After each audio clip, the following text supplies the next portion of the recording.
Live everywhere. Daily Co's Radio on netrootsradio.com presents David Walton. Kagro in the Morning Show.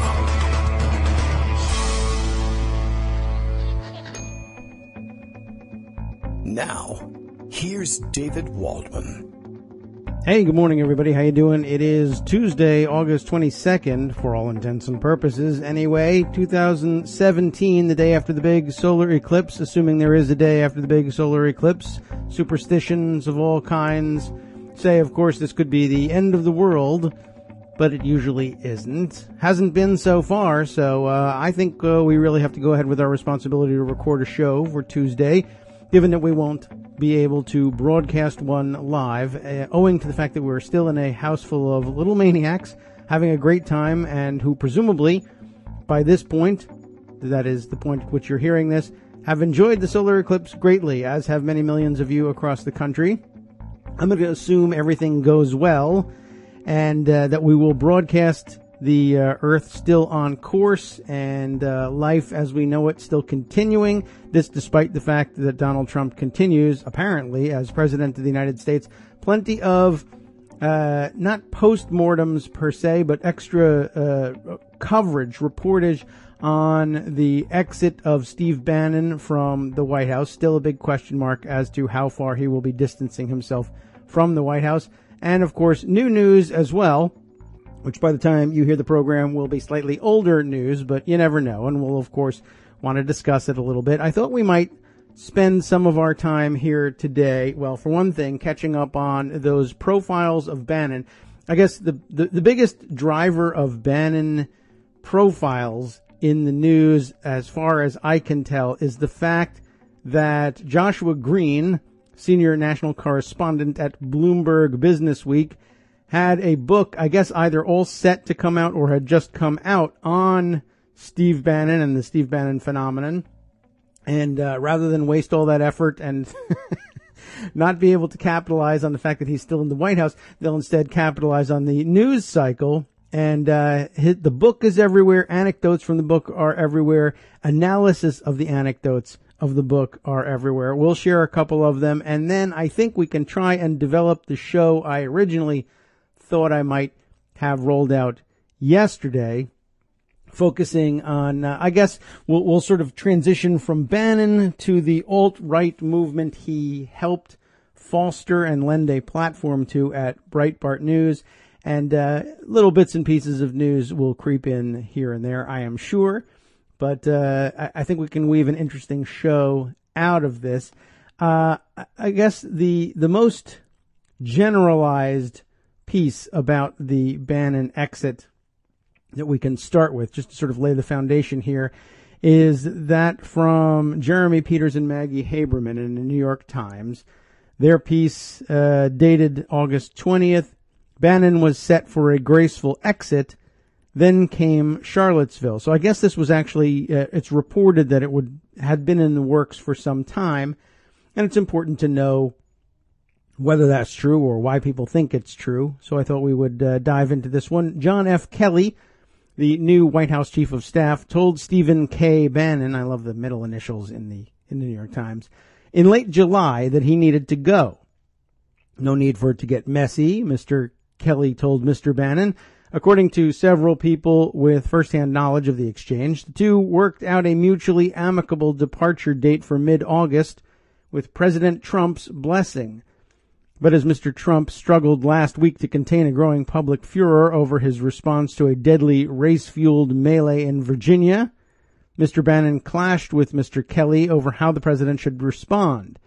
Give no ground to your critics, Mr. Bannon urged the president with characteristic truculence. At the same time, New York real estate investor friends, the real friends, I guess, told Mr. Trump that the situation with Mr. Bannon was untenable. Steve Roth on Monday, Tom Barrack on Tuesday, and Richard Lefrak on Wednesday. By Thursday, after Mr. Bannon undercut American policy toward North Korea in an interview published by a left-leaning magazine, Mr. Trump himself had concluded that Mr. Bannon was too much of a liability.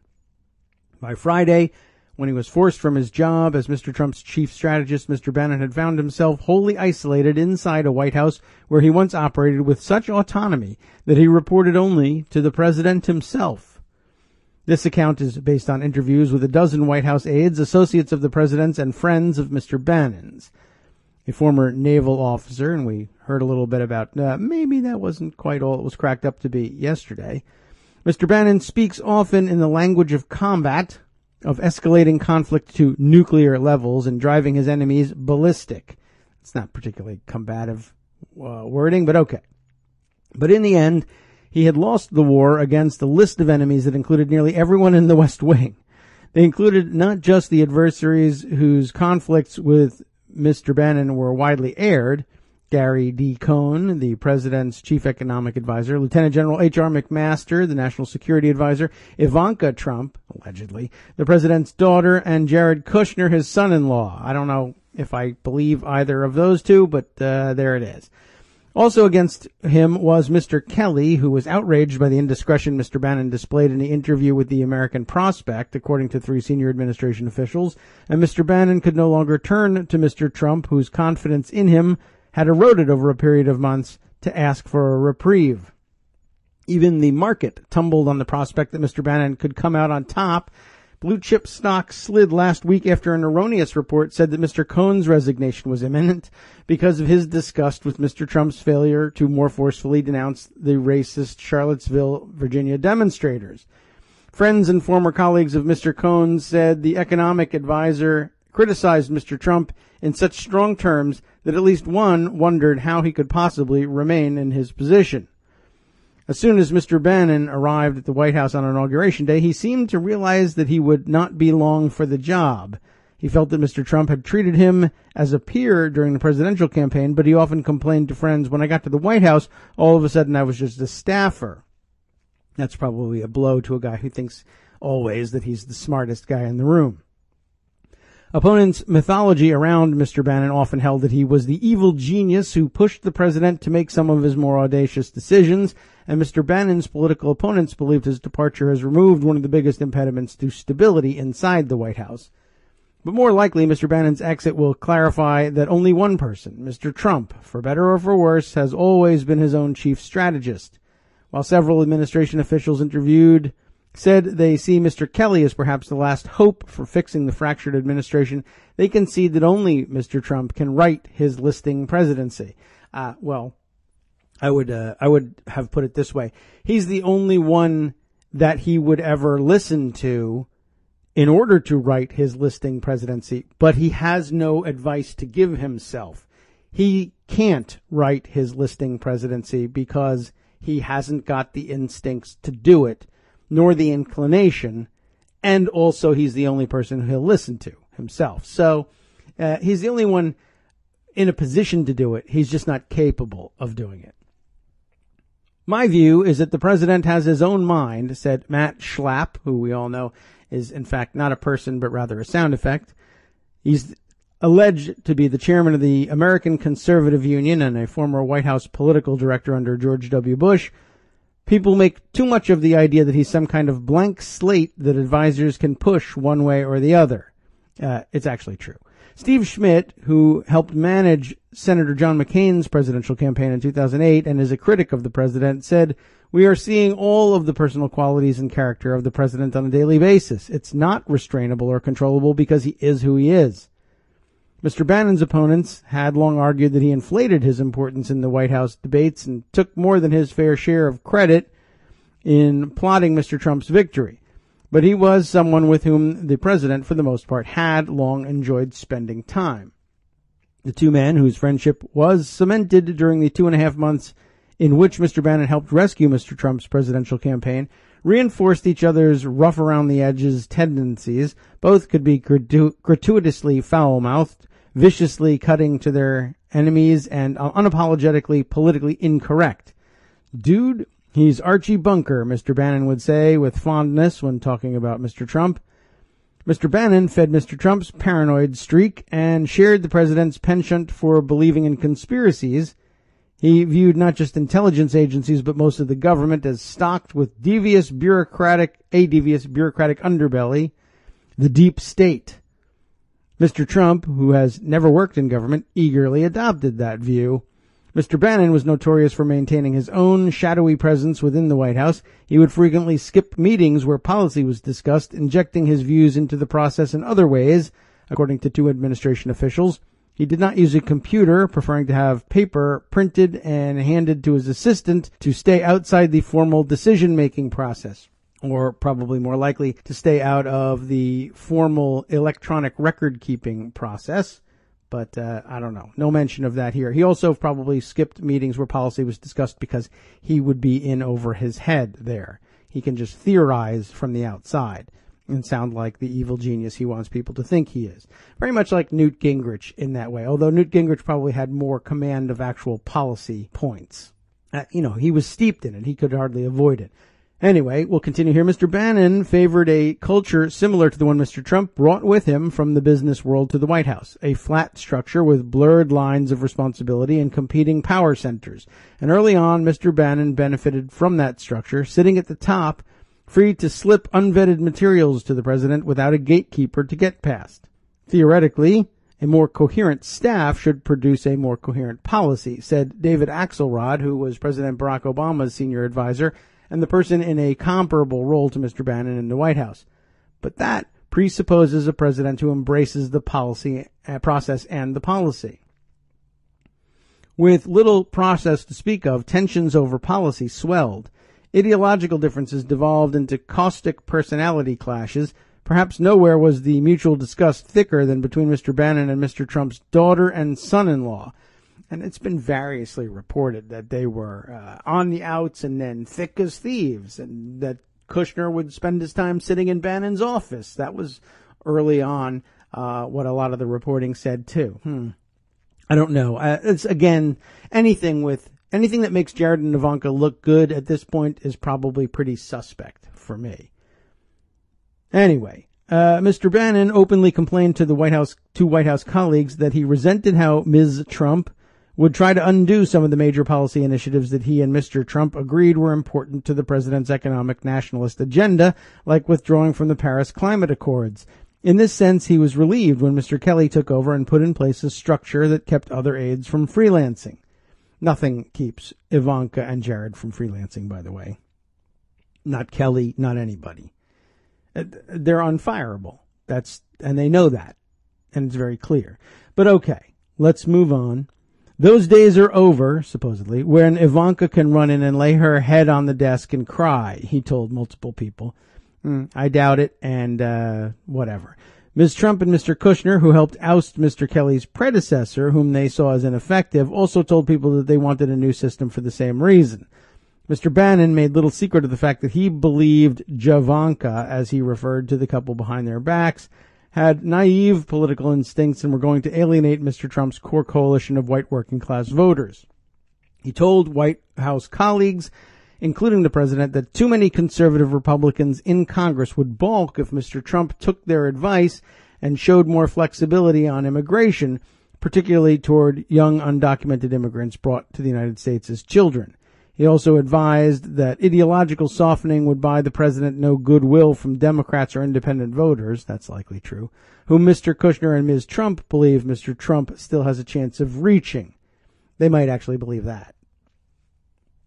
They hate the very mention of his name, Mr. Bannon told them. There is no constituency for this. His advice for the president: you've got the base, and you grow the base by getting things done. Well, unfortunately for them, they got nothing done. Mr. Bannon's disdain for General McMaster also accelerated his demise. The war veteran has never quite clicked with the president, but other West Wing staff members recoiled at a series of smears against General McMaster by Internet allies of Mr. Bannon. The strategist denied involvement, but he also did not speak out against them. By the time Charlottesville erupted, Mr. Kushner and Ms. Trump had a powerful ally in Mr. Kelly, who shared their belief that Mr. Trump's first statement blaming many sides for the deadly violence needed to be amended. Mr. Bannon vigorously objected. He told Mr. Kelly that if Mr. Trump delivered a second, more contrite statement, it would do him no good, with either the public or the Washington press corps, which he denigrated as a Praetorian Guard protecting the Democrats' consensus that Mr. Trump is a race-baiting demagogue. Mr. Trump could grovel, beg for forgiveness, even get down on his knees. It would never work, Mr. Bannon maintained. Well, that's true. But that's because he's so easy to see through. And I don't know if it has anything. You don't have to be a particular genius to know that nobody is going to believe Donald Trump at this point. Anyway, they're going to say two things. It's too late and it's not enough, Mr. Bannon told Mr. Kelly. In truth, long before Charlottesville, Mr. Trump had begun losing patience. The arrival of Mr. Kelly to play precisely the gatekeeping role that would stymie aides like Mr. Bannon hastened his departure. The president believed that Mr. Bannon had been leaking unauthorized stories about infighting in the administration for months before he ultimately took action, because he's such a decisive businessman. Mr. Trump was irritated by a book, Devil's Bargain, there it is, so I guess it's out already, that portrayed Mr. Bannon as a brilliant political Svengali, but put Mr. Trump in a supporting role. And that was a brilliant play there, by the way, Josh. I don't know whether you necessarily thought that was true, but it was a great play nonetheless. Devil's Bargain is, of course, the book I was mentioning earlier, and it's in all of these things. Every single article you pick up these days about Bannon. I mean, it's hot property. When one Trump ally noted to him recently that Mr. Bannon did help him at the end of the race, Mr. Trump interrupted, he came very late. The week of August 7th, Mr. Bannon suggested timing the departure to August 14th, which was a day after his one-year anniversary working for Mr. Trump on the campaign. It made sense to everyone. Mr. Bannon's physical appearance was crumbling and his mood swings had become pronounced. Gee whiz, wonder what's going on there. In late July, after a weekend with Robert Mercer, also another huge hot property, everybody diving into the Mercer story now, and thank God. It's not like I was there first. I don't want anybody to make that mistake. I didn't discover the Mercer connection. I only know about the Mercer connection because mainstream traditional media people reported on them extensively. I always want to try and point that out. I'm a big media critic, yes, but they do a lot of things really well, including informing people who are willing to find the information they need to figure things out. I know, we're rough on them, but occasionally, maybe if you only want to give them credit for occasionally, they do a great job. All right, so where were we? In late July, after a weekend with Robert Mercer, the hedge fund billionaire who finances some of his projects, he really finances all of his projects, Mr. Bannon told him, "I dread going back to the White House." But after Charlottesville, Mr. Bannon maintained that an August 14th exit would look like part of the president's response to the violence. He did not want that, and others were understanding, so they discussed moving the date to around Labor Day weekend, although two administration officials said Mr. Bannon sought to entirely renegotiate the terms of his departure. Then came Mr. Bannon's unguarded comments to the American Prospect, published on Wednesday evening, last Wednesday, of course. He denigrated some colleagues, specifically identified one that he was going to see fired, and said of striking North Korea, "There's no military solution here. They got us." A direct contradiction to the message Mr. Trump had been sending. Mr. Bannon could buy no more time. And that's the end of that piece. But, lots of issues raised there. Including the last one I just want to reiterate. The Mercers are, I think, virtually single-handedly responsible for Bannon's so-called success, to the extent that he's viewed as a political genius or Svengali or, a brilliant tactician. You should remember that there are zero successes in Bannon's so-called political career that weren't bankrolled almost entirely by the Mercers, during which they, in almost all cases, essentially bought audiences and bought notice and bought PR and manufactured respect for Bannon's political operation. They would otherwise have fallen flat and on deaf ears, and really would, I think, have found no audience and no renown whatsoever. But instead, they were amplified through money, and then they had a candidate to attach themselves to, and of course, success breeds success. If you manage to wrangle your your base and wangle your way into the White House, that washes away a lot of the stupidity, idiocy, ineffectiveness, inexperience, etc., and you just are viewed in a new light. Let me move on then to the Politico piece covering the same period. Bill Scher wrote this one for them August 18th. Why Bannon Lost and the Globalists Won. Now, there was a lot of blowback on this piece because, of course, people were, I think correctly, largely, pointing out that globalists is a term that when Bannon uses it and the rest of his alt-right colleagues use it, tends to be code for, bad code. It's pretty open. Everybody knows what we're talking about. But code for Jews, dog whistle coding, I guess you might call it, for Jews who control all the money in the world, etc. Sometimes it means something a little broader, sometimes a little different, depending on who's using the word. I don't know that I necessarily worry too much about the use of it in this headline, but it's a good point, and I appreciate everybody who brought it up. The subheader on this piece, he talked a big game, but he got outmaneuvered and outsmarted by his enemies at nearly every turn, and that's because he's not a genuine political genius or political operator. He bought success or the PR coverage of his activities as successes with Mercer money. And lo and behold, in the real world, when you actually evaluate what he's able to get done outside of the influence that Mercer's money can buy for him, there's nothing there. Let me read you this story. The day after Christmas last year, New York Times sports writer Mark Tracy by chance spotted Steve Bannon in the Atlanta airport and struck up a chat. Tracy noticed a little virtue signaling from the incoming White House chief strategist. Bannon was carrying David Halberstam's famous history of the hubris that led 3 presidents to disaster in Vietnam, the best and the brightest. It's great, Bannon told him, for seeing how little mistakes early on can lead to big ones later. Actually read the book. I'm not a huge book reader, but have actually read that one. In a White House fond of superlatives, it would be insulting to call any of its mistakes little. Bannon's mistakes were huge, as the president might say, and they not only led to his ouster, but also to the collapse of his grandiose dream, a realigned political map centered on economic populism. Days after Trump's election, a giddy Bannon told The Hollywood Reporter that he was an economic nationalist, and then went on to explain what he meant. And here he goes, like full Newt Gingrich on this garbage. The globalists gutted the American working class and created a middle class in Asia. If we deliver, we'll get 60% of the white vote and 40% of the black and Hispanic vote, and we'll govern for 50 years. Like Andrew Jackson's populism, we're going to build an entirely new political movement. It's everything related to jobs. The conservatives are going to go crazy. I'm the guy pushing $1 trillion infrastructure plan, and it will be as exciting as the 1930s, greater than the Reagan Revolution, conservatives plus populists in an economic nationalist movement. Of course, we have learned since that not only none of this happened, but even the stupid $1 trillion infrastructure plan is falling apart as well.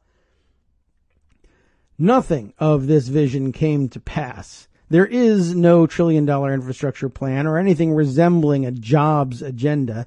There is no multiracial economic populist movement behind Trump. His approval in the latest Quinnipiac poll is 44% among whites and 24% among non-whites. And Bannon has lost several internal White House policy fights to his globalist nemesis, as Trump has flinched from junking NAFTA, gutting the Export-Import Bank, branding China a currency manipulator, or raising taxes on the wealthy. Where did Bannon go wrong? His first order of business had nothing to do with jobs, let alone bridging racial divisions. He played a singular role in engineering the travel ban, targeting Muslim-majority countries, cutting cabinet agencies out of the loop, and purposefully dropping it without warning on a Friday to stoke maximum weekend street protest from the left.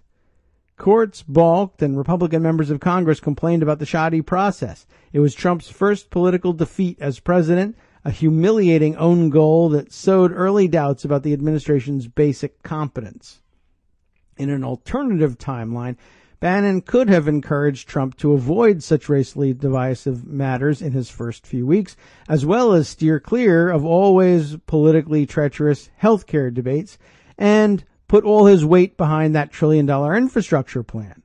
Top Democrats had been signaling to Trump since the election that they were open to an infrastructure deal which need not violate their ideological principles. That's true. There was a lot of signaling out there. I don't know how much of it was real and on the money and genuine, but I have a feeling that they might have been able to do something with some Democrats at that point. I think that's no longer the case, of course.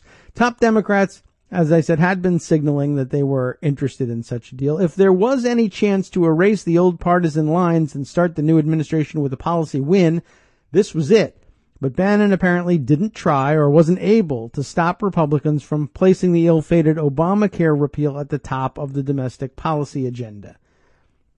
Bannon fancied himself a policy wonk and a ferocious bureaucratic infighter. He posed for pictures in front of his office whiteboard with a detailed list of bureaucratic to-dos. Just this week, he bragged to the progressive populist American Prospect that he was removing people from the administration posts or from administration posts who had been blocking his plans for economic sanctions on China. Yet he didn't have the chops to rebut substantive arguments. Bannon almost persuaded Trump to unilaterally pull out of NAFTA until Secretary of Agriculture Sonny Perdue showed Trump a map of where trade-dependent farmers reside.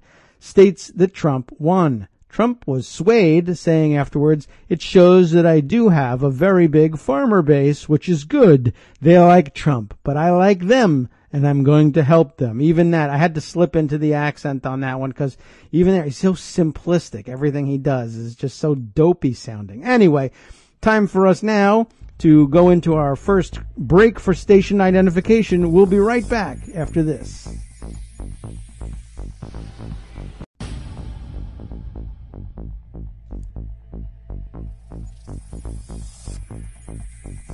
And we are back with more of the Kagro in the Morning Show right here on Netroots Radio. Let's continue where we last left off in discussing the numerous profiles of Steve Bannon in the wake of and run up to his departure from the White House.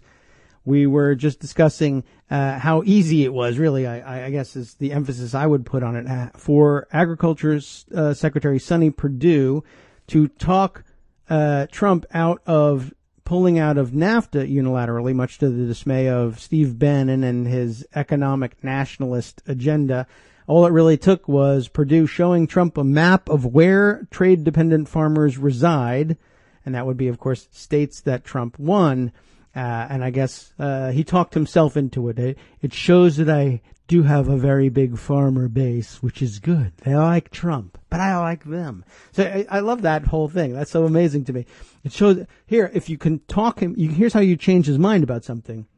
If you show him, or give him the opportunity to say that he's changing his mind because so many people who benefit from this program like him, then he'll reverse his policy. But he won't leave it at that. I like them, but I like them. They like me, it's true, but I'm bigger than that. I like them even more than they like me, because everything I do is more than whatever it is that little people do. So I'm going to help them. It's very illustrative of Trump. I'm fascinated by that particular example. Bannon thought his trade and manufacturing agenda would be easier to execute. In February, he told the conservative Political Action Conference, this is interesting, the phrasing here, the conservative in orientation, Conservative Political Action Conference, CPAC, that's the name of it, that Trump's withdrawal from the Trans-Pacific Partnership was going to usher in a new economic nationalist era. I love that phrase. Of course, the Conservative Political Action Conference is conservative, but all right, little editing job. I would have done things differently. And now I'm distracted. Anyway, so here comes our new economic nationalist era. People are starting to think through a whole raft of amazing and innovative bilateral trading relationships with people that will reposition America in the world as a fair trading nation and start to bring jobs, high value added manufacturing jobs back to the United States of America, he said. And I will say this, the one place where Steve Bannon might have been correct in the assumption that he could make common cause even with progressives in the country might have been a sort of economic nationalism, although I don't know if we would have signed up for any kind of nationalism per se.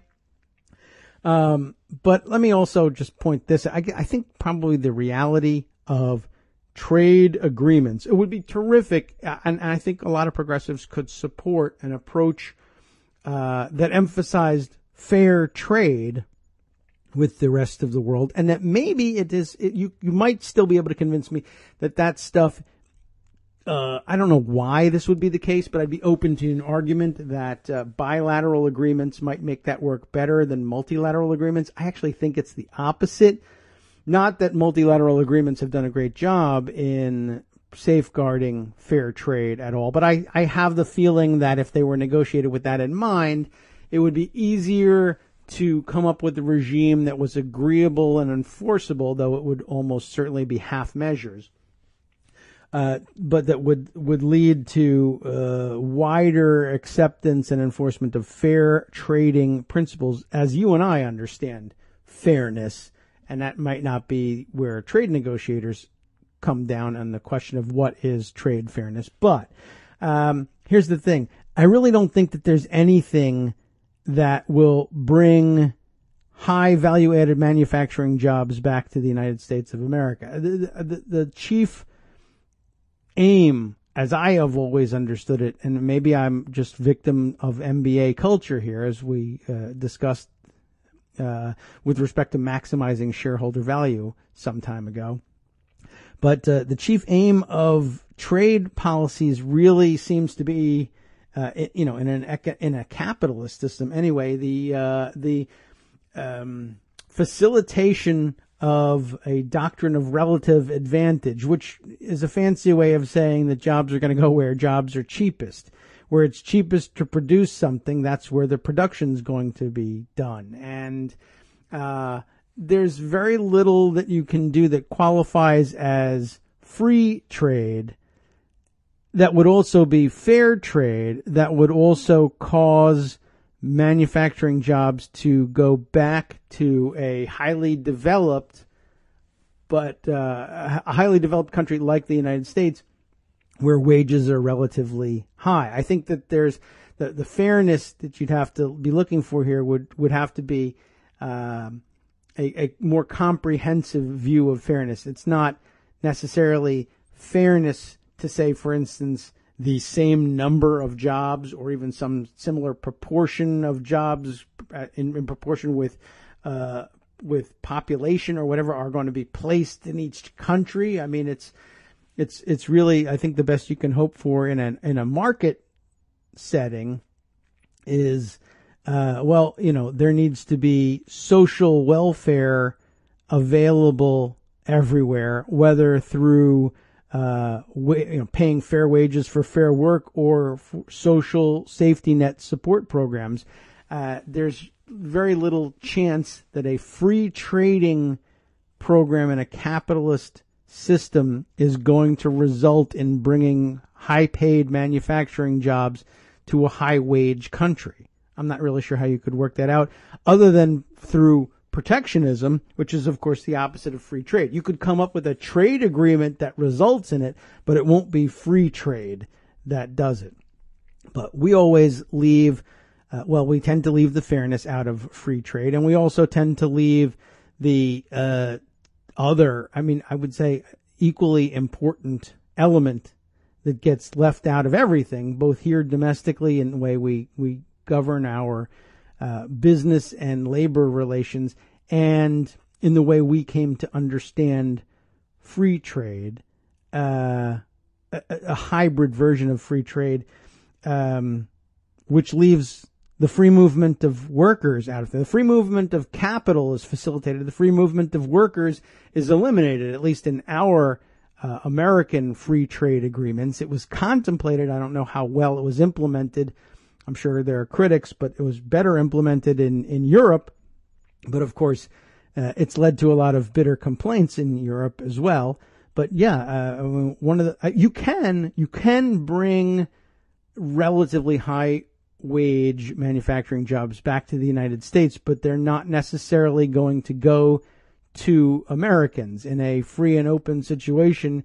Instead, you would probably likely see immigrants moving freely across the border to accept those jobs if they were placed in the United States, and they would be freely offered to them because they would likely accept considerably lower wages for those jobs. The other alternative, of course, is to move the jobs to where they are, but a real actual free open market would very likely bring the two of them together. It wouldn't have much to say about where it was done geographically, so long as the borders were open. But you can't have capital flowing freely without labor flowing freely, unless you were brought up in MBA culture to believe that capital is inherently superior to labor in all things, which not really actually true. It's getting taught that way in schools, but it doesn't actually work that way until we finally get to artificial intelligence robots. But that's a story for another day.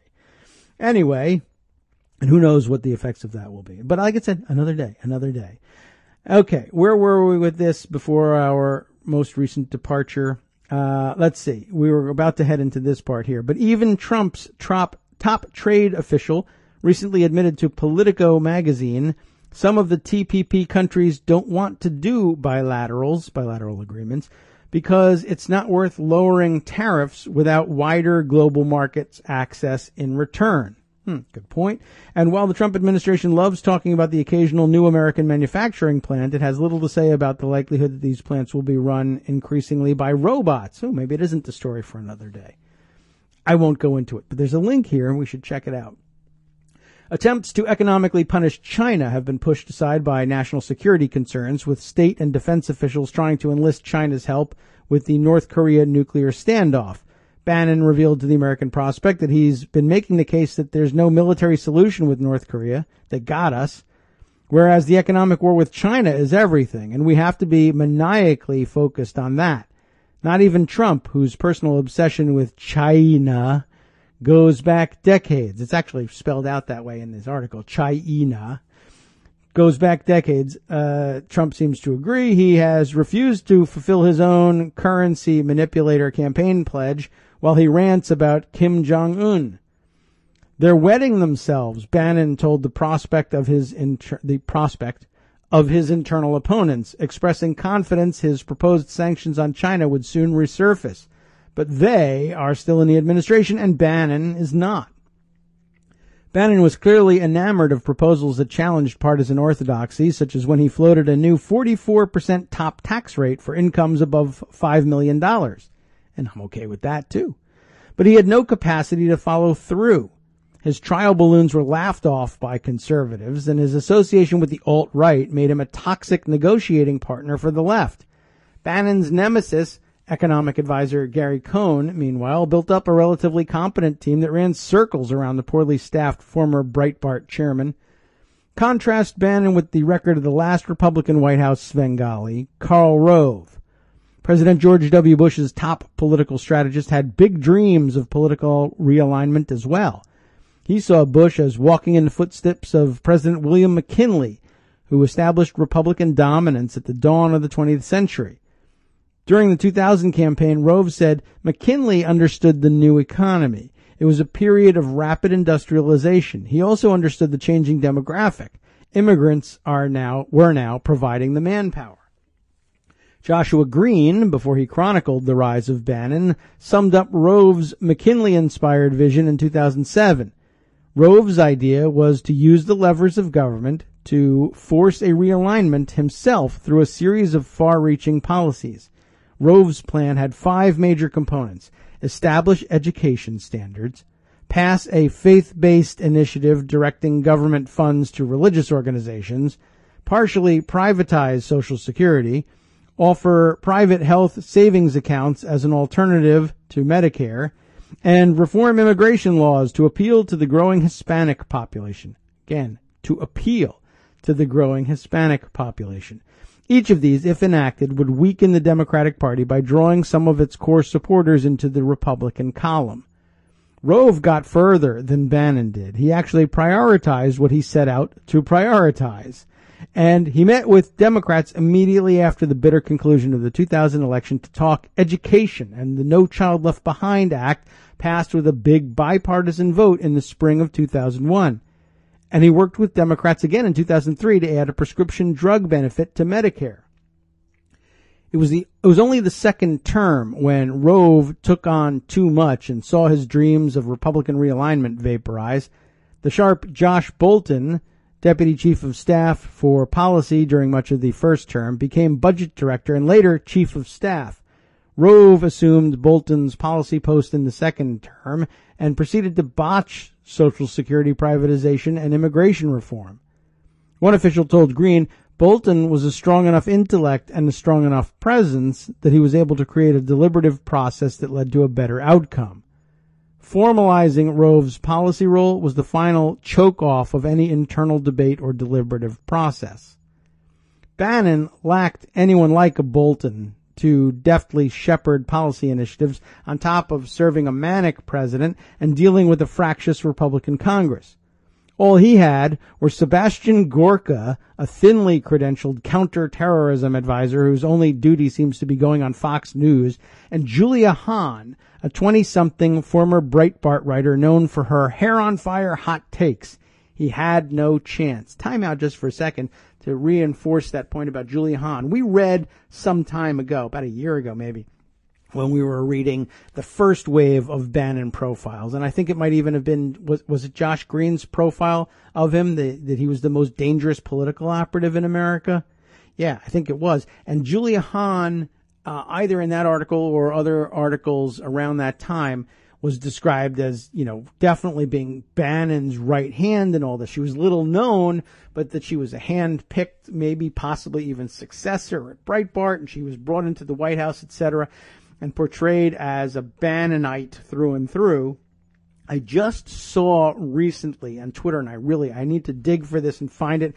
I don't know if I can turn it up and give you the link, but I just saw mentioned on Twitter a couple of days ago in the immediate aftermath of Bannon's, the announcement of his ouster, that Hahn was now sort of being described as, yes, she came in with Bannon, but she's not really, 100% a Bannonite, and she's much more a Trump acolyte than Bannon, and she won't be exiting with him. She wasn't going to make that move. And although I didn't expect that to be the case, I didn't necessarily expect it to, she wasn't high-ranking enough and didn't have enough name recognition in the outside world for her to really have to be asked whether she was going to stick by Bannon and all this. And I don't know how it got offered up, but it was kind of eyebrow-raising to me. Like, his ship is going down, and all of a sudden Julia Hahn, who rode his coattails to power, was abandoning ship. It's to be expected. It's just something we kind of give a wry smile to when it happens. Continuing with the article here, might Trump pursue Bannon's economic agenda after Bannon is gone? Anything is possible. Simply being surrounded by globalist advisors cannot predict the behavior of a president who often revels in doing the opposite of what he is told. But Bannon's failure almost surely prevents the realization of a broad political realignment in which Trump leads an economically populist rainbow coalition. Bannon crowed this week that identity politics is a loser for Democrats, but his own obsession with identity led him to shelve infrastructure in favor of the travel ban, and arguably racial grievance among whites also fueled the passion to repeal Obamacare. The focus on playing to the white conservative base culminated in Trump's rationalizing the violent behavior of white supremacists and seeking the protection of Confederate war memorials. All this has poisoned the well. Trump is now irredeemable in the minds of most Democrats and most non-white voters, no matter what he offers on infrastructure, trade, or taxes. There were no small mistakes by Bannon, only huge ones driven by a desire to divide and an inability to sweat the details. Someday there will be a book about it. It won't be called The Best and the Brightest. Pretty funny. Okay, I'm going to stop there. And I think we're going to shift gears slightly with the next couple of stories here, but continue on this tangent in general.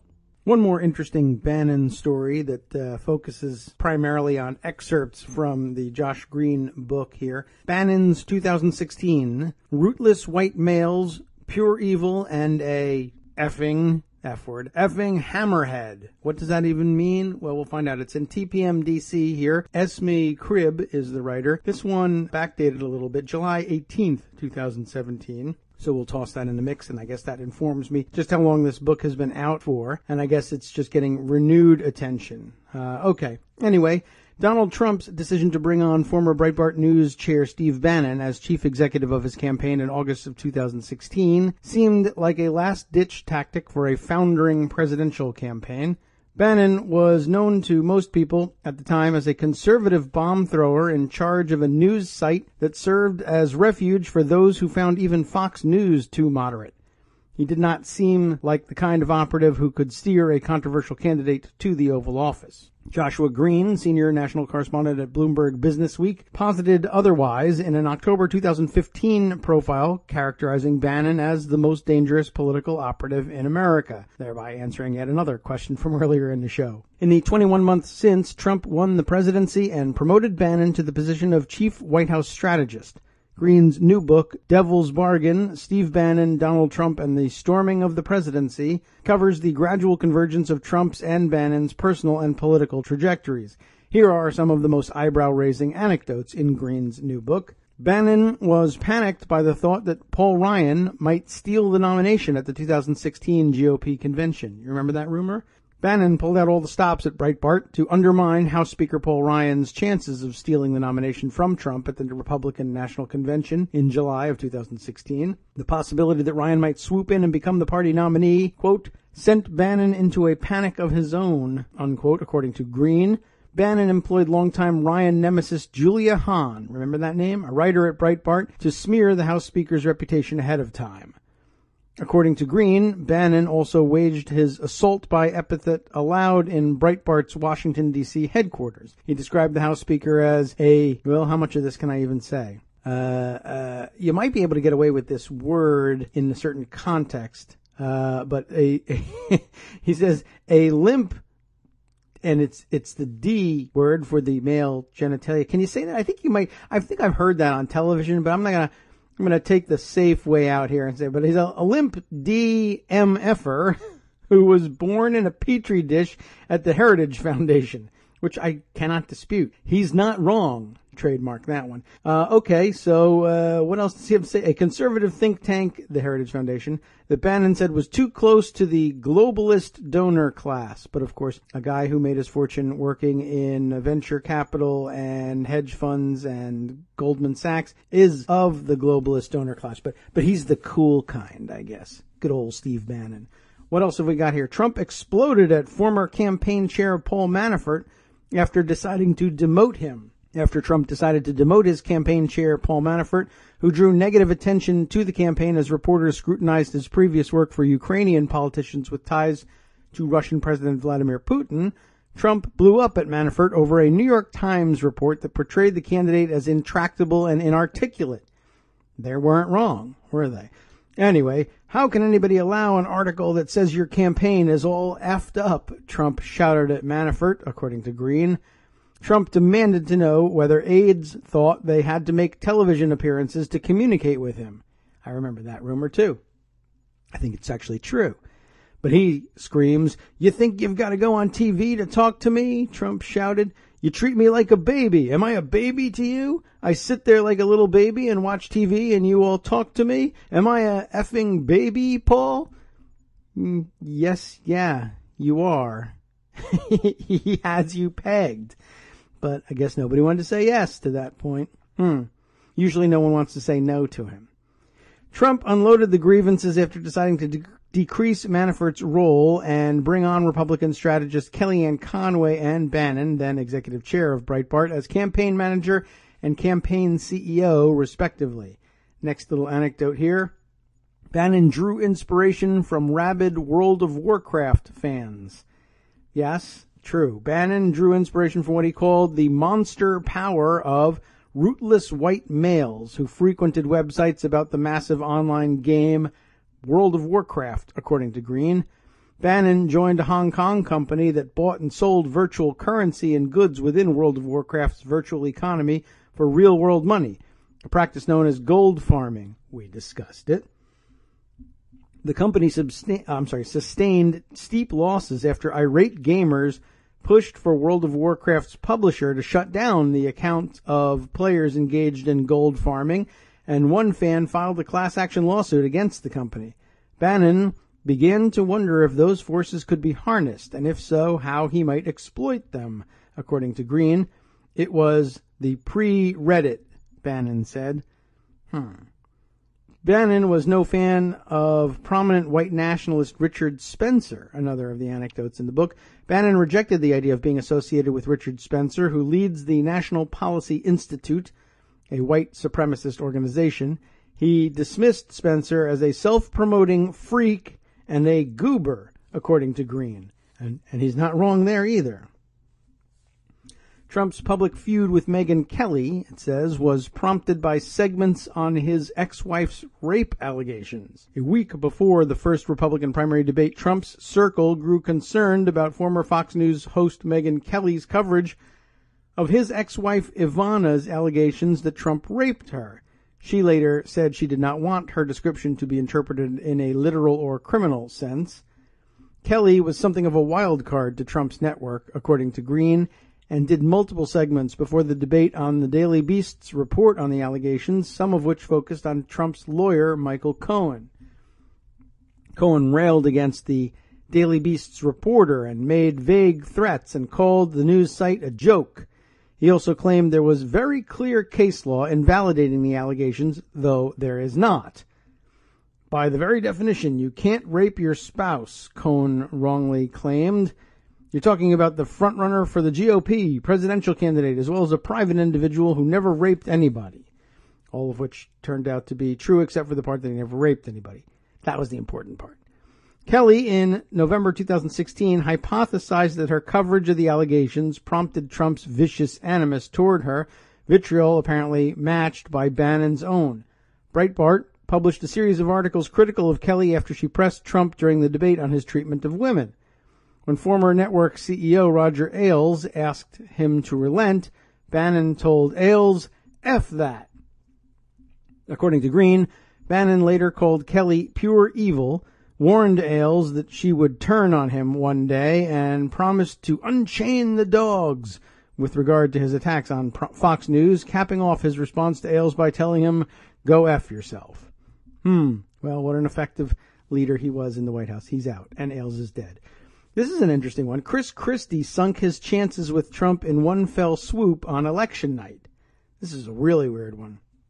New Jersey Governor Chris Christie made the ultimate mistake, that's in quotes, ultimate mistake, on election night when he offered Trump, a self-identified germaphobe, use of his cell phone for President Barack Obama's congratulatory call in case Trump won, according to an unnamed witness Green cited.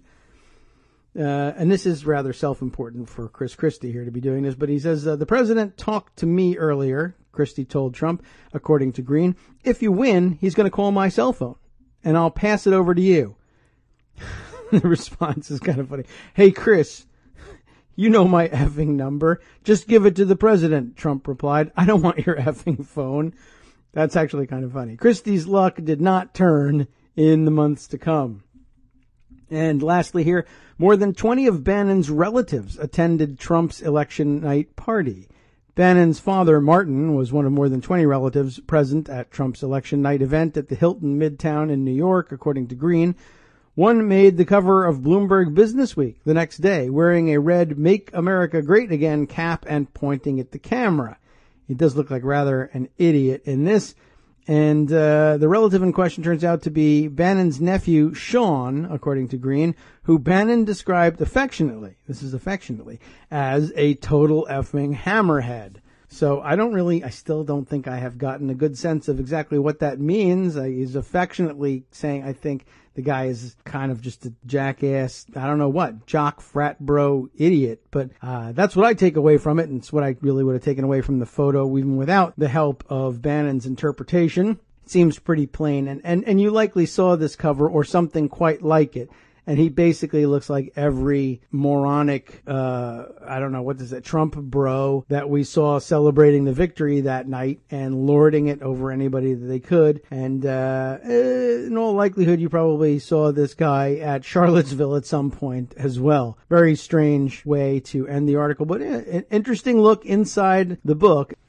So, lots more still to come about Steve Bannon, but I think we're going to shift at this point to, we'll make this shift over to the fact that he, of course, at Breitbart, provided the alt-right a platform that they use to launch themselves to political prominence. But we want to take a look back, both in the Pocket archives and from some more recent writing about recent events, to take another look at the alt-right, some more theories about where it came from, about what feeds it, about what makes its media stars rise and fall, and what makes it happen so quickly, both rising and falling, and some very interesting speculation about what this means for the future of the Republican Party, conservative politics in general, and I guess by extension the rest of the country. We'll all have to deal with these idiots and what their political legacy will be in the years to come. We'll take a look at all of that after our next break for station identification, right after this.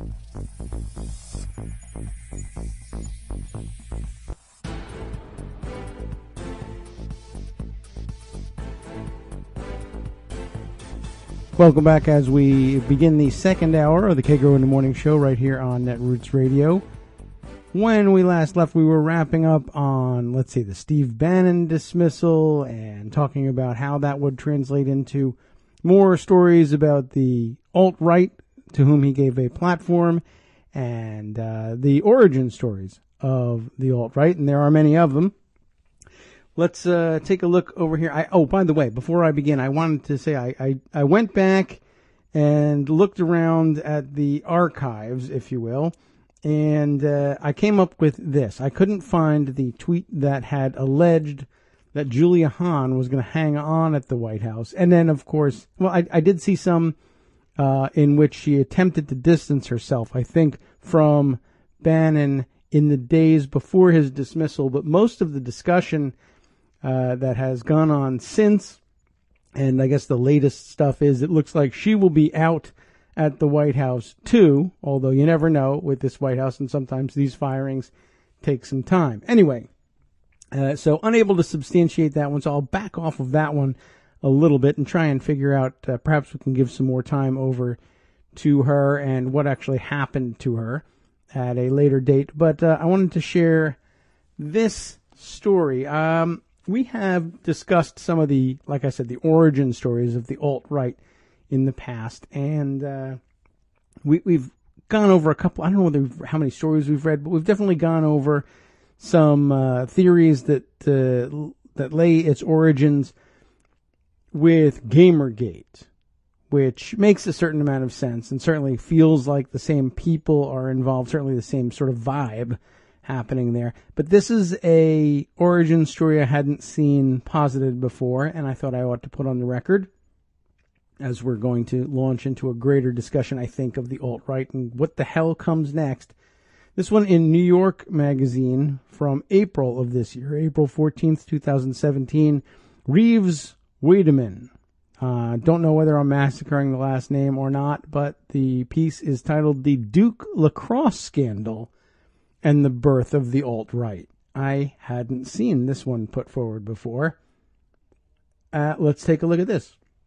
After work one day in January 2007, Scott McConnell left his office at the magazine The American Conservative in Arlington, Virginia, and walked to a nearby Thai restaurant that was hosting a panel discussion about the Duke lacrosse scandal. Remember that one, of course. 9 months earlier, 3 members of the university's men's lacrosse team had been accused of raping a black woman they had hired as a stripper. Much of the Duke community, including 88 professors who signed a statement calling the situation a social disaster, declared this was merely the latest and most egregious example of the racist, sexist, and privileged behavior that permeated the elite campus. Jesse Jackson showed up, as did news trucks from every major network, and most of the reporting coalesced around the same narrative. A group of wealthy white men had taken advantage of a poor black woman just as white men had done for centuries. McConnell and his magazine had largely ignored the scandal. Identity politics weren't top of mind for conservative media then, and most outlets weren't especially interested in defending a group of rich jocks who had hired a stripper. But by January, the case was imploding. The accuser had changed her story more than a half a dozen times. One of the players had a well-documented alibi, and DNA tests found no match with any member of the team, a fact the prosecutors initially hid from the defense. McConnell was reminded of The Bonfire of the Vanities, Tom Wolfe's novel about 1980s New York, in which an overzealous prosecutor, the media, and the city's liberal elite rushed to condemn an innocent white man accused of killing a black man. There was this palpable yearning among the liberal establishment for guilty white people they could put on trial, McConnell said of the lacrosse case. McConnell and one of his editors, Michael Dougherty, went to the Thai restaurant panel hoping to find someone to write about the case. They knew most of the speakers, an economics professor, an editor at the Washington Times, a men's rights blogger. See, I told you we've been in this territory before. But their talks were so boilerplate that neither McConnell nor Dougherty could recall much about them.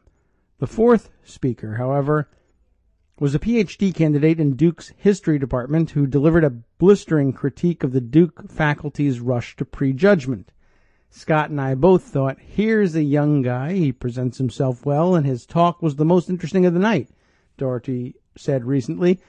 God, I hate to think that we were part of creating this. Richard Spencer, the fourth speaker, is now, and arguably maybe not right now, but then was, America's most famous self-identified white nationalist. In this funny chain of events, the Duke lacrosse case changed the course of my career, Spencer told me recently. My life would not have taken the direction it did absent the Duke lacrosse case. The speech at the Thai restaurant, ironic, isn't it, he said, pushed him from an academic track toward a more activist one. McConnell commissioned Spencer to write a piece for the American Conservative about the case, and by the end of the semester, Spencer had dropped out of school to work at the magazine full-time. A year later, he coined the term alt-right. The charges against the lacrosse players were eventually dropped. 10 years ago this week, that would be, of course, April, although many people still falsely remember them as having been declared guilty. And the case's legacy has become more and more fraught. It has become a touchstone for many of them on the far right who have cited it to defend everyone from George Zimmerman to Donald Trump. It chastened the media until it didn't, and kneecapped movements at Duke and elsewhere to address issues of racism, sexism, and classism. It not only launched Spencer's career, but that of White House advisor Stephen Miller, too. On the morning of Spencer's talk at the Thai restaurant, Miller, who was then a senior at Duke, published a column in the student newspaper titled A Portrait of Radicalism, just a few days after he appeared on Bill O'Reilly's Fox News show to chastise Duke's faculty. Donald Trump didn't have much to say about the scandal at the time. He hadn't yet joined Twitter and was devoting his cable news appearances to his simmering feud with Rosie O'Donnell. But Miller seemed interested in little else. He had become known to some at Duke as the Miller outrage machine for his willingness to take controversial stands in his biweekly Miller Time column, which he wrote for the campus newspaper as a way, he says, to defend the idea of America. In it, Miller complained about Hollywood's lack of movies about the merits of capitalism, and wrote a column titled Sorry Feminists, in which he declared, I simply wouldn't feel comfortable hiring a full-time male babysitter, or driving down the street and seeing a group of women carrying heavy steel pillars to a construction site. It's a weird couple of examples to choose, but he's a bit of an oddball. In another piece, he called for the celebration of American culture's unprecedented depth and unparalleled greatness, and cited the following examples. Our culture includes Jimmy Stewart, John Wayne, Frank Sinatra, Bing Crosby, Elvis Presley, Johnny Cash, Jackie Wilson, Theodore Roosevelt, Douglas MacArthur, Milton Friedman, Edgar Allan Poe, F. Scott Fitzgerald, Thomas Edison, and again, for emphasis, Elvis Presley. Congratulations, parenthetically, to Jackie Wilson, the only non-white member of Stephen Miller's cultural canon, and congratulations to no women. But Miller devoted more of his time to the lacrosse scandal than any other topic. As with his early support of Trump, he separated himself with his willingness to defend the players when doing so was unthinkable to many. If you find yourself in the presence of a student who insists the lacrosse players are a bunch of racist criminals and that the players are guilty no matter what the evidence says, put them in their place, Miller wrote. If you don't, I will. He took issue with the lack of due process in the case. The prosecutor was later disbarred, but his emerging priorities seemed to be influenced most by the reaction of Duke's faculty and people in the town of Durham, North Carolina, and he spent most of his time targeting the chants and screams of the Duke and Durham left, who sprang into action as soon as it became clear that the alleged victim's story could be used to propagate their destructive black versus white worldview. Miller's columns made him a sought-after guest for cable news bookers desperate for a conservative campus voice. He was usually media savvy, said Casey Johnson, a Brooklyn College professor who wrote a book about the case and met Miller several times. My sense of Stephen then, and there's certainly nothing that's changed my mind, is that criticism from what he would see as politically correct elements was not going to dissuade him from speaking up. Compared to other Duke students who appeared on TV, Miller delivered his arguments forcefully and coherently and withstood criticism. At one point, he appeared during prime time 5 nights in a single week and regularly went on Nancy Grace's show, where he displayed no fear of getting into fights. In one early appearance, Grace asked Miller about the initial indictments of the 2 players. Miller said, I speak for many students when I say that we're very, very concerned that 2 innocent people may have possibly, and Grace interrupts, Oh, good Lord, do you have a sister? Yes, I do. I assume you've got a mother. I mean, your first concern is that somebody is falsely accused? Nancy Grace is kind of a jackass. I think we all agree on that. Don't tell me what my first concern is, please. Well, okay. Miller was a true believer, as Kevin Miller, no relation, a local reporter who often appeared alongside him, told me. You might as well have been one of the lacrosse players, he said. At one point, Grace asked Stephen Miller of the players, if they jumped off a cliff, would you jump off a cliff? Well, Nancy Grace is also an idiot. Hi, well, whatever. Anyway, when the case still looked dire, she asked, have you filed your transfer papers yet? Kevin Miller said that he received death threats during the trial, so I imagine what it was like for Stephen. The criticism made it even sweeter for Miller when the case fell apart. I've been waiting a long time for this day, he said on CNN on the night the charges against the 3 players were officially dropped. According to Politico, Miller believes he did as much as the players' lawyers to exonerate them. I can see where he would feel vindicated, Casey Johnson said. His basic take on the case proved to be correct, and he was right in a way that the establishment media, the failing New York Times, was not. It took a lot of guts to do what he did. Miller's experience as an unofficial spokesperson for the lacrosse players apparently gave him the confidence and the qualifications to become the official spokesperson for newly minted Congresswoman Michelle Bachmann, less than a year after graduating from Duke. In Congress, Miller bragged to colleagues about his TV hits from the lacrosse scandal, and 3 years later, National Journal cited his experience in the lacrosse case as the moment when he found his own talent for persuasion, in a piece declaring Miller the youngest of 10 young Hill staffers to watch. A parenthetical comment here, honesty tends to win most issues at the end of the day, Miller said. Unfortunately, he works for the lyingest regime ever, but okay. Last year, Miller told Politico, the thing I'm proudest of is that I spoke out early and often on behalf of American legal principles in the Duke lacrosse case when it was not popular. Miller, by the way, did not return requests for comment on this story. Embedded then in the story to illustrate, I guess, the typical Stephen Miller column, one of his columns entitled Racial Hypocrisy, and we won't bother to read through the whole thing, but it's an interesting snippet, and it'll give you a pretty good idea of where he was coming from at the time. The article, though, continues, when Miller joined the Trump presidential campaign and later accepted a role in the White House, many of Trump's supporters remembered him. Just an attaboy to the new public face of Trump's administration, Stephen, spelled wrong here, Miller. Also, while a student at Duke University, Miller defended 3 white men of the lacrosse team who were falsely accused of rape, read a post on the subreddit r/thedonald.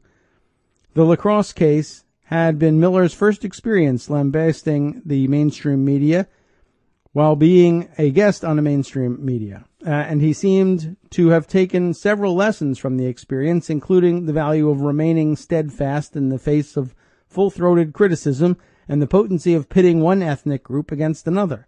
Trump's defense of his comments in the Access Hollywood tape, that this was locker room banter, was also a familiar one to Miller, who responded to the revelation of a lewd email sent by one of the lacrosse players. It was a particularly gross one, and I don't know if you heard this one, but for whatever reason, I don't know what motivates anybody to do something like this. He actually emailed another of the players, I plan on killing the bitches as soon as they walk in and proceeding to cut their skin off while, let's say, climaxing in my Duke issue spandex. Now, I would have probably taken that as a indication that expressed a certain proclivity for activity that might fall well within the purview of the case. I'd say that's one of the more disgusting and stupid things I've ever seen written in my life, and I don't have any explanation as to why someone would send that, innocent, guilty, or otherwise. But what does Miller do with it? Miller offered a similar defense. I hate to say it, but if you go to the Great Hall, which is our main dining facility on campus, and you get a group of gregarious guys together and you were listening in on their conversation, they might say something disgusting like that. And he's absolutely right. They might. But, of course, that's actually indicative of one of the larger problems that we have on campus, the rape culture and the culture of violence that doesn't always lead in individual cases, each individual case, to rape or violence, but it fosters those who would go there, I think, and obviously evidence is a pretty huge problem, and we should probably just leave that right there. Anyway, Miller also recognized the value of taking cues from Fox News. You know what you and your paper should do, Bill O'Reilly told him at the end of one appearance? You get your own petition against the faculty, and we'll see how many students sign it, and we'll have your back. Miller returned to campus and started a petition. Miller met Richard Spencer during the lacrosse scandal when the latter became a graduate advisor for the Duke Conservative Union, a student organization Miller led. While Miller has denied Spencer's suggestion that Spencer served as a kind of mentor, their views on the lacrosse case meshed, and both felt aggrieved by Duke's faculty. Spencer says that he once served as a TA in a class about the history of genocide.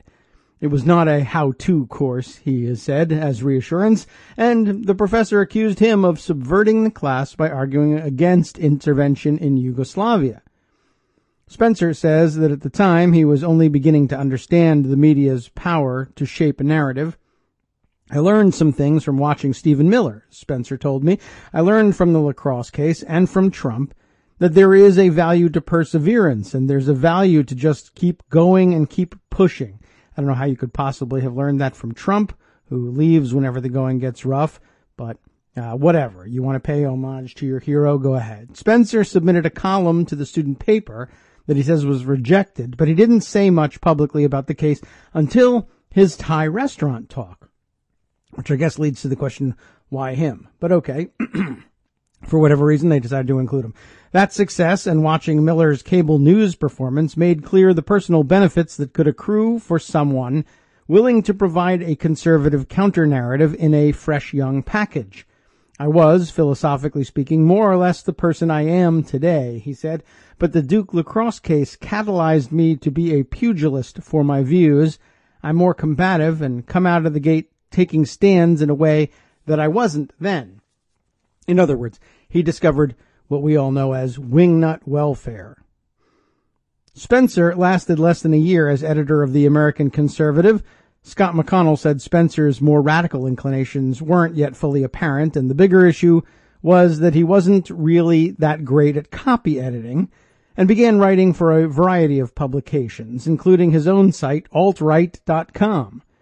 In his writing, Spencer often cited the lacrosse case as an example of the problems with the liberal insistence on multiculturalism. Of course, it's also a wistful look back. You remember when I did that thing about Duke lacrosse and it turned out I was right? That was awesome.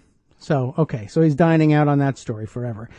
Let's see. In a 2010 piece titled White Devils, The Unbearable Whiteness of Duke Basketball, 3 years after the fact, he praised Duke head coach Mike Krzyzewski for the fact that his rosters often had more white players than other top college basketball teams, creating a singular program in which Anglo-Saxons and Europeans stand tall. He's really asking for it there. Duke's reputation as a privileged, largely white institution, which Spencer found appealing, had fueled much of the vitriol leveled at the university during the lacrosse case. During the height of the Duke lacrosse hoax, I guess as he termed it, I didn't know how Coach K got away with it, Spencer wrote, or how long the faculty would stand for a starting five that so represented white privilege and the legacy of slavery. Spencer followed that piece with another in 2015 called Where Have All the White Devils Gone? He's really into that, I guess, in which he criticized the fact that the percentage of black players on Duke's roster had gone up since the lacrosse scandal. Spencer theorized that Krzyzewski had engaged in a politically correct makeover of his team, which in Spencer's worldview had the unfortunate effect of giving white and black people a reason to interact. He suggested that the cause of white nationalism might require the dissolution of college and professional sports. There are tons of reasons for being highly skeptical of sports in America, Spencer told me. The reason that is uniquely identitarian is that as a major college, you end up having white people rooting for black athletes that they would otherwise have nothing to do with. He's really looking to get tossed out on his ear in all this. I guess. I really don't know what he thinks he's up to in this context, but you're not going to find yourself welcome back at home really criticizing the Duke basketball team or deciding that as a history PhD candidate dropout, you need to speak for the basketball program at Duke. Coach K doesn't know what he's doing, and this idiot dropout should be the new basketball coach and set the I don't think that's going to get you very far at Duke. Anyway, Spencer was far from the only far-right writer who regularly referred to the case. The Duke lacrosse hoax has appeared regularly, that is a quote, has appeared regularly over the years on a range of sites, from Stormfront to Breitbart to the Daily Caller, almost always as a means of suggesting that the liberal establishment has yet again been too eager to ascribe guilt, often racist intent, often racist intent, to accused people in a mind-boggling range of cases, from Amanda Knox to the police officer who arrested Henry Louis Gates. This is turning out to be the Duke lacrosse case all over again, Rush Limbaugh said after George Zimmerman was arrested for Trayvon Martin's killing. No. It didn't matter how nonsensical some of the comparisons were, like that one. I don't recall the Duke lacrosse players shooting anyone, Casey Johnson said, because the case had become a dog whistle for many on the right. Duke lacrosse was sort of the beginning of what on the right is hugely talked about now, which is the idea of hoax crimes, Michael Dougherty, the American Conservative editor, said. No mention of the backwards B carved into anybody's face, of course, but whatever. For the last 5 or 10 years, hoax hate crimes were what fake news is now. In 2014, Breitbart listed the lacrosse case alongside O.J. Simpson and Tawana Brawley as one of 6 times black Americans jumped to racial conclusions. Many on the right were gleeful in 2013 when the accuser in a lacrosse case was shown to have mental health issues and was convicted of murdering her boyfriend. As an earlier version of today's right-wing trolls, professors who spoke out about campus culture at Duke had their emails posted on white supremacist websites where there were also posts instructing people to leave negative comments on ratemyprofessor.com. Even today, Lee Baker, one of the 88 professors who signed the ad calling for action, says his and other professors' Wikipedia pages are occasionally edited to include disparaging remarks about their involvement. While Donald Trump has never explicitly made much of the lacrosse case, it remains meaningful to many of his followers. In the spring of 2015, Ann Coulter wrote a series of columns in which she made rhetorical hay out of the lacrosse scandal, as she has done for years. There have been more stories about a rape by Duke lacrosse players that didn't happen than about the slew of child rapes by Hispanics that did. By Hispanics? What? Never mind Donald Trump, I guess. Around the same time, Donald Trump announced his candidacy by declaring that Mexico was, quote, sending people that have lots of problems. They're rapists, and some, I assume, are good people. Well, there he was at least linked to knowledge. Good people on both sides. Last April, an NPR listener in New Haven, Connecticut, identified himself as a white male and offered 2 words about why I support Donald Trump, and it's Duke lacrosse. Throughout the campaign, Trump supporters complained about Duke lacrosse-style attacks on their candidates in his circle. President Trump believes in the presumption of innocence, unlike Duke lacrosse hoaxers. Mike Cernovich, the alt-right journalist, wrote when Trump advisor Corey Lewandowski was accused of assaulting a journalist. Has nothing to do with anything. When the Access Hollywood tape was released, Trump supporters cited Duke as evidence that the media was continuing its hatchet job, with one going so far as to Photoshop Trump's head onto the body of a Duke lacrosse player. Wow. The case was less meaningful to many of the younger people who seem to make up the alt-right. I think you have to be at least 30, 30, for Duke lacrosse to affect your consciousness, Richard Spencer said. But it remains powerful as a moment that justifies the far right's narrative of modern American society.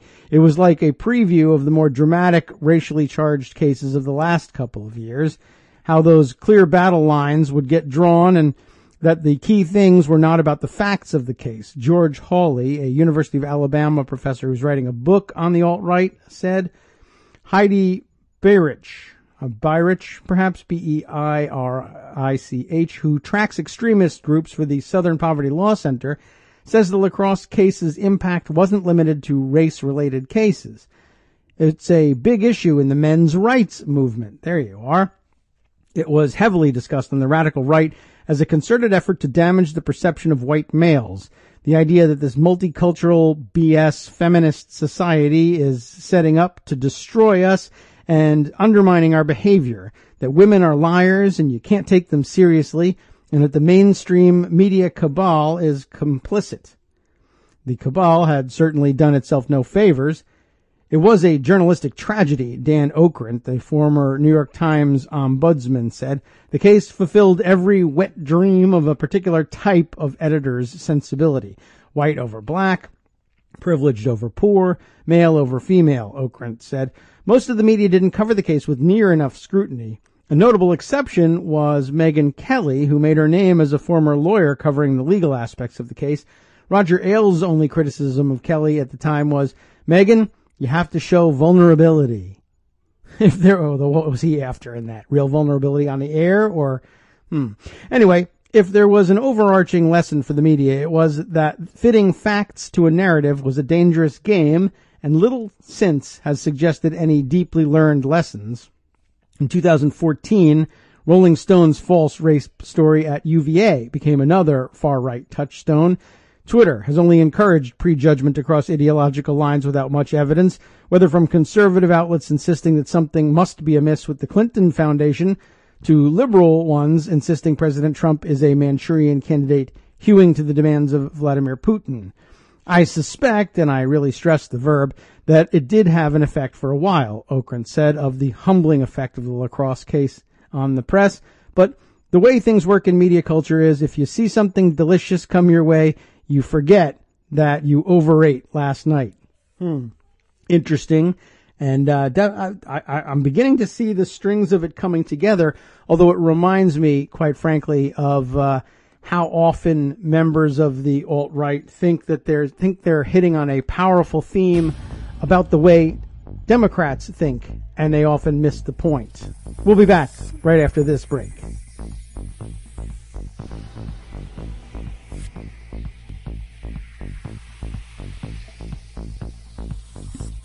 Welcome back to the Kagro in the Morning Show on Netroots Radio. I am your host. I should remind you every once in a while, David Waldman, famously known, well, I like to think famously known anyway, via Twitter and elsewhere online as Kagro, Kagro X, as a matter of fact. And hey, let me remind you that if you would like to chime in once we're back on the air live with suggestions about which direction the show might take or some stories that you think deserve some attention, you can find me on Twitter at KagroX, K-A-G-R-O-X. And just send me your suggestion, or please do us the favor also of using the hashtag for Kagro in the Morning, K-I-T-M. Makes it a lot easier for me to spot your suggestions, and we'll talk more in the coming days about how you can add your actual voice to the program as well. Before we took our break, I was reminded by something that came up in the story we were reading here about the way members, well, not just the alt-right, but although it does happen an awful lot among the alt-right and their kindred spirits, there are touchstones for the alt-right that don't necessarily mean anything to anyone else, and some of them are touchstones among themselves about how they think progressives and other Democrats and other non-democratic progressives, of course, think about, well, everything in the world. And that you'll frequently see them, for instance, if you were to be foolish enough to waste your time arguing with them on Twitter, they will sometimes accuse you of using Alinskyite tactics or being like Saul Alinsky because they believe fully that that's somebody, a foundational member of the way progressives and liberals think generally, and in most cases, I guess maybe it's generational too, but even for older generation liberals and progressives, it's just not the case. And if you're younger than 40, forget about it. You have no idea who it is, except you might have Googled them at some point just to see who are all these alt-right goofballs talking about. It's just a weird thing. They definitely have code there, and, it's usually to cover up their racist talk, but apparently they have shorthand for almost everything, even things that aren't overtly racist. Anyway, to complete our consideration of this article, we'll pick up with the final few paragraphs here. On campus, the backlash against those who had spoken out so strongly in the beginning made it difficult to address the deeper issues that had come up. Some of my most skeptical and radical friends still harbor shame that they thought these men were guilty. Shadi Malaklu, a classmate of Miller's, who is now a professor at Beloit College, said, while some tried to argue that regardless of the facts of the case, the outcry had been necessary, given the fact that a poor black woman had little reason to believe the system would protect her in the face of wealthy white defendants, the case's collapse made it more difficult to address the issues. Privilege, jock culture, the university's poor relations with neighboring Durham, that much of the campus agreed needed reckoning with.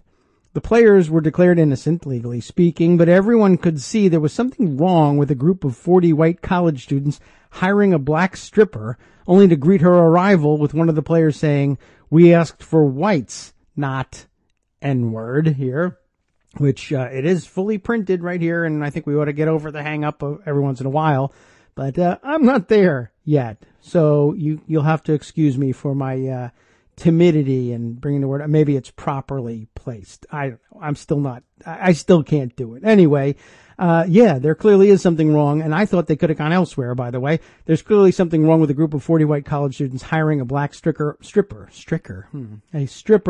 and only to anticipate her arrival with that crazy email that one guy sent to somebody else. "Oh, I'm going to kill them." And then, I don't even know where that comes from, but forget even getting to the part about, what did he say? He was going to skin her and God knows what else. And what a mess that email was. That guy needs to be removed from campus for some serious mental evaluation. Guilty of this crime or not, he's guilty of this weirdness. Don't commit anything like that. Don't speak it aloud. If you're thinking it privately, talk about it with a therapist. Wow, that one still shocks me. Anyway, I should have dropped it and left it right where it was the first time. Miller was one of the few prominent voices who didn't seem to think there was much of a problem at all. After the scandal first broke, he denounced calls for Duke students to become more engaged with Durham. Why wouldn't you want that, regardless of whether there was a crime or not? Which is more than 1/3 African American. Now I know why. By calling it, quote, one of the last spots in America anyone would visit, and declaring that Duke has about as many racists as Durham has museums. Miller's concern in the lacrosse case was always clear. He routinely claimed that he was defending due process, and yet when he condemned the lack of faculty outrage about the alleged rape of a white Duke student by a black man that happened after the lacrosse scandal, he did so 2 years before that case was properly adjudicated. In many ways, Miller seems to have moved on from what ultimately vindicated him in the lacrosse case. At the time, he condemned the use of racist rhetoric. If somebody said to a black person or an Asian person or a Jewish person or any person something like that and I was around, I would put them in their place because there's no place for that in America. And now demanded that Duke's professors admit that they had made mistakes.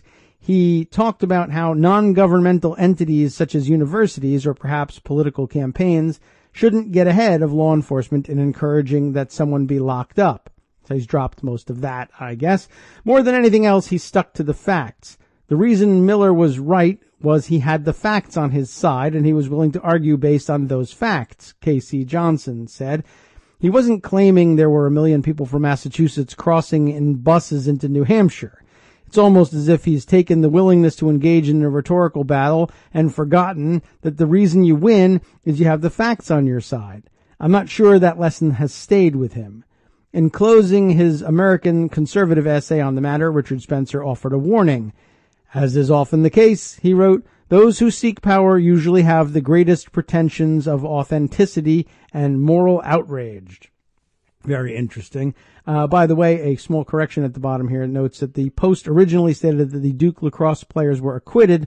The charges, though, were actually dropped, and that's a different thing. The story, as it stands now, has been updated in case you were confused about the way that was expressed in the story. Well, pretty amazing, but not unfamiliar and not unusual. People who get their toes into the stream of wingnut welfare often do find that even if having the facts on their side and being willing to argue the facts, unpopular as it may be, and finding themselves benefiting from the largesse of wingnut welfare, it doesn't take long for them to find out that it isn't really arguing the facts persuasively that makes the money flow. It's arguing the ideology. And sometimes if you argue it more outrageously or more obviously, I guess, to the audience, the money flows even more easily. And you find your pockets lined the more often you blow that dog whistle, whether you have the facts on your side or not. And I think that's probably the lesson he learned, and he learned it pretty quickly. All right. I think the next stage in our narrative building for the day will be this piece that I picked up in July. I may have mentioned it when it came out because I recognized the surname involved, but I didn't get a chance to read it onto the record. Don't know if we're going to finish it during today's show, but I think we'll get a good chunk of it on the record. The Money Man Behind the Alt-Right, a BuzzFeed piece by Aram Roston and Joel Anderson on William Regnery II, one of several Regnerys. Regnery's gotten a couple mentions on this show for their Regnery Publishing folks. Same family, not the same person every time. You'll hear about the background, but Regnery, the conservative publishing arm of a company for which my wife used to work at some point. William Regnery, the crazy black sheep of this already super conservative family. The subtitle of the piece here, he spent almost 20 years funding the racist right. It finally paid off. William Regnery II, a man who inherited millions but struggled in business, tried for 15 years to ignite a racist political movement and failed. Then an unforeseen phenomenon named Donald Trump gave legitimacy to what Regnery had seeded long before, the alt-right. Now the press-shy white separatist breaks his silence. Hooray. How did explicit racism move from a taboo to an open, unabashed force in American politics? A loose but sprawling internet army, often called the alt-right, gave white supremacy a massive megaphone, and with the rise of Donald Trump's candidacy, it suddenly seemed to be everywhere at once. In fact, that movement had an infrastructure, organizations, journals, conferences, money. that had been laid down years before. It was in large part funded by one person, a secretive and aging multimillionaire named William H. Regnery II, the most influential racist you've never heard of. Despite inheriting immense wealth, having grown up in a prominent family in a conservative movement, the conservative movement, he had managed to chalk up virtually no public success in his first 6 decades of life. He never graduated from college, and he floundered in his attempt at running the family business. But starting in 1999, when he convened a dozen other middle-aged white nationalists at an ornate seaside hotel nicknamed the Pink Palace, he has poured hundreds of thousands of dollars into the quest to transform America and create what he calls a white ethno-state. His traceable donations have gone chiefly to 2 organizations, both of which he established and led as a founding president. The first was the secretive Charles Martel Society, named for a leading figure of the European Middle Ages who fought off Muslim invaders. That organization helped create the second, the innocuously named National Policy Institute. Remember that? Which became a nerve center of the alt-right. In 2011, Regnery hired Richard Spencer, the charismatic speaker widely credited with coining that term, to be the NPI's president and director. Still, for more than a decade and a half, Regnery's investments and activism achieved no measurable results, and his dream of an America separated by race seemed destined to end as just another of his failures. What we're talking about here, obviously, is the wingnut welfare birth of the alt-right. Until that is to say, we just left off by saying his dream of America separated by race seemed destined to be just another of his failures. Until that is, they were redeemed by an extraordinary historical event, the candidacy of Donald Trump. In a rare interview, Regnery reached for a word to describe the effect. "I think Trump was a legitimizer," he said. "White nationalism went from being conversation you could hold in a bathroom to the front parlor." What kind of conversation goes on in the bathroom? All right. Well, anyway. Suddenly, see how deplorable they are? Suddenly, the seed money Regnery had doled out, often in small grants under $25,000, started to show returns. The alt-right became a political force, trolling America with obscure philosophizing, pro-Trump messages, and outright racism, while Richard Spencer gave Regnery's movement of aging white nationalists a clean-shaven, camera-ready face. Since Trump's win, the movement has only gained prominence. A Nexus News Archive search for the terms Richard Spencer and alt-right returns 1,200 results, all but 40 after the November 8th presidential election. Now, at 76, the long-ignored and rebuffed Regnery is savoring success as the alt-right commands ever more clout. "My support has produced a much greater bang for the buck than by the brothers Koch or Soros Incorporated," Regnery boasted in a recent email to BuzzFeed News. As much as he cultivates influence behind the scenes, Regnery avoids a public role and almost never speaks to reporters. But he agreed to meet in his hometown of Boca Grande, which Spanish speakers will obviously recognize as Big Mouth. Boca Grande, where he moved from Illinois. The white nationalist benefactor now lives the life of the retired grandfather there, staying fit by biking. Nestled on a calm island just a mile across, connected by a toll bridge to the west coast of Florida, the town of 1700 is an enclave of understated wealth for old money families, including the Bushes, the DuPonts, and the Steinbrenners. Palm trees line the medians on Gilchrist Avenue, right near the Gulf, and residents tool around in golf carts. The median home price, $1.3 million. One steamy May morning, in the fastidiously antique vast parlor of the century-old Gasparilla Inn, the most expensive of the handful of hotels on the island, sunlight streamed in from the outside and giant overhead fans pushed the musty air. Very dramatic. Regnery sat in a cushioned wicker chair, browsing through clippings of the day's news. Incongruously, he wore a bright yellow spandex biking shirt. When he stood to introduce himself, his hand trembled as he offered it. "Bill," he said, introducing himself. He's frail and a bit bent, with thinning white hair and bushy eyebrows, but he is still spry. Spry Nazi, yay. And announced plans for a 15-mile bike ride as soon as the interview was over. Speaking about a wide range of subjects, he folded his legs and looked off into the distance, wearing a serious expression and avoiding eye contact. When the questions got personal, about his family, for example, or his perceived failings, he answered calmly but began clicking his ballpoint pen in and out, plotting your murder. For the first quarter hour, the subject of race did not come up. Then, suddenly, he introduced it. I'm not all that race-conscious, he said brightly at first. I say, vive la différence. I'm most comfortable around Europeans, he went on, as if describing a preference for tweed suits rather than twill, but soon his preoccupation got serious. I just like living around people with whom I'm most comfortable, and that's white. Golly, that's all. Soon he corrected himself. Yes, I'm race-conscious. I think so. In my ethno-state, he explained, which he doesn't have or own or has never created and likely won't, thank God, I would exclude, as a rule of thumb, non-whites, non-Europeans, wherever, however you want to define them. So that includes blacks.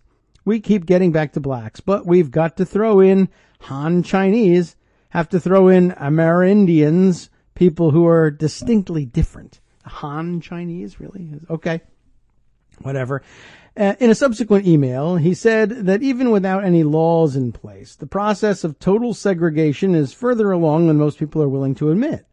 Ironically, on a sublimated basis, most white Americans, left included, vote quietly with their feet and occupy segregated neighborhoods where their children attend lily-white schools with a few Asians tossed in for verisimilitude. Well, okay, that's probably largely correct, although it's not happened to be exactly my experience, but I don't know what it's like everywhere else. Although, by the way, we have a very sizable Asian population, and by which I mean entirety of Asia, an enormous Indian, Pakistani contingent, as well as further east in Asia as well. But I bet he's not thinking about them as Asians. But okay, whatever. Asked whether he whether he considers Jews to be white, Regnery cocked his head and said, "That's a good question." Turning to racial science, he said that DNA shows Ashkenazi Jews are half white, while Sephardic Jews are not white at all. If he ever gets his ethno-state, he said, he might allow some Jews to live there, but not others. He joked that Paul Gottfried, one of his Jewish allies years ago, would be okay. What would happen to those excluded from his ethno-state? He didn't really say, nor did he truly address the underlying premise of his dream, massive violence and ethnic cleansing. That will all happen, he insisted, by consent. Oh, I see. It won't have all of that. Everybody's just going to say, well, I'm fed up with this. It's time for me to leave. They'll self-deport. How? It's hard to get a clear answer on that or on any other of his remarkable positions, both in person, where Regnery tried to deflect many questions, and even in email, a medium in which he seems more comfortable, meandering down philosophical and historical byways. In one response to a question from BuzzFeed News, Regnery wrote, I define a man of the left as a cultural universalist and social egalitarian. I, on the other hand, am a cultural particularist and social pluralist. I applaud a variety of cultures, each populated by their discrete swath of humanity. I do not support world improvers who seek dominion over others in the name of a utopian ideal. Personally, I am most comfortable not only among my tribe, but more specifically with members who agree with Robert Frost that good fences make good neighbors. His response went on in this vein for 3 more paragraphs, veering from Amish Rumspringa. No idea even what that means. I'll look that up later. You probably know. To an unelected denaturalization council, to Vladimir Lenin, to Woodrow Wilson, to John Maynard Keynes, ending with an observation of the Casablanca Conference. It was a response, ostensibly, to the question, do you admire or sympathize with the Nazi efforts? America First, that old slogan. America First, Trump announced during his campaign, will be the major and overriding theme of my administration.